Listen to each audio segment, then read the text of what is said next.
it's Jennifer from Craft Forest. Today I wanted to show you how to make your own earrings out of kind of a slightly unconventional material. I love tins. I have lots of these collectible tins. I pick them up everywhere. Garage sales, thrift stores, I can't pass them up whenever I see them. Usually anywhere from 50 cents to $1, so I don't feel too bad picking them up. I stash them away, I sometimes put sewing supplies in them, and then really I forget about them. So I thought it'd be really cool if we turn them into kind of some wearable art. So let me show you the earrings that we're gonna make, and then I'll show you how to make them.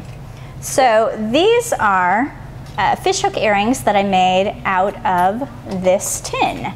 So it was just a regular tin. I picked it up at the thrift store. And you can see that I really just cut the tin up. This is the lid, and this is one of the sides. And it's really, really easy to cut through this, and then you can shape it and turn it into earrings. So let me show you what you need, and let's get started. Okay, so to do this project, we need a metal tin that you can really bear to cut. I know it's tricky on some of these. You won't want to cut them up. We'll need either some tin snips or some really, really strong scissors that you can use. Good craft scissors might work on some of these too. We need fish hooks, earrings, kind of for a dangly earring. So we'll need those, and you can get these easily at the craft store or online. We'll need some pliers to close those up, a hammer, and a nail. We're going to use the nail to actually poke the holes so that we can attach them to the fish hooks. And then I'm going to use a board so that I can actually put my earring right on the board, and the hammer so that way it absorbs some of the pressure, and then it gives me kind of a surface to work on. So let's get started. All right, so I'm going to grab this tin. I really like using floral ones because you can find a really great pattern, and I like to kind of see where you can kind of go down the middle and find two sides that match up. And sometimes it's kind of cool too when they don't match exactly, but you can tell they're from the same pattern. So we're going to take the lid off, and I really do love this one, so it kind of pains me to cut it a little bit, but I think these are going to be beautiful. So I sometimes will work along the seam here and just kind of find the pattern that I really like, and it's super simple. You can actually just cut straight down, and it's not the prettiest cut when you go through, when you get your first cut in, and then you can kind of bend that down so it's easier. And we're just going to cut all the way through. And kind of bend as you go, and then you can actually just pop the bottom off so that way you get the full sheet to work with, and you can lay it out flat, and you can figure out sort of what your pattern is and what you want to work with. We're going to work with this little small section here since we already have kind of a cut there from our initial cut. We'll just cut straight down here, and sometimes you can actually rip it too, but it's not going to work on this one. So we'll cut straight down and set that to the side, and then you want to figure out what kind of shape. I really like kind of these larger shapes, kind of a little bit of a bell shape at the bottom, kind of give it a little bit of a taper. So we'll go kind of with a longer rectangle on those guys, and I think it'll pick up some of the metallic and look really, really beautiful. So I'm going to cut the bottom and the top edge off here. Okay, and then I'm just going to go straight down the center and then match these two up so they can get the same size. There we go. And maybe trim this a little bit so I can get just those flowers. And maybe we'll go just a little thinner on these. Just going to trim that up just a little bit. And we've got kind of not perfect shape, but I kind of like how it tapers at the edge there.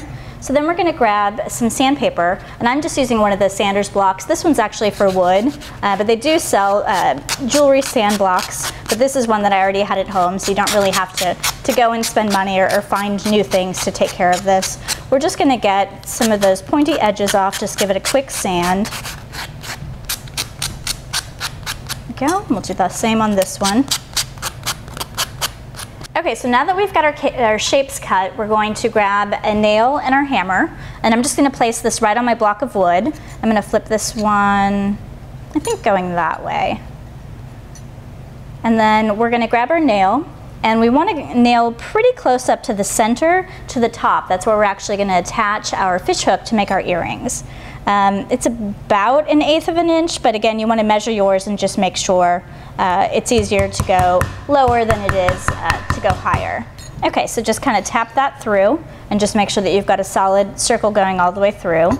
And then we can use this one to figure out on the other one exactly where we want it to be so that they'll line up.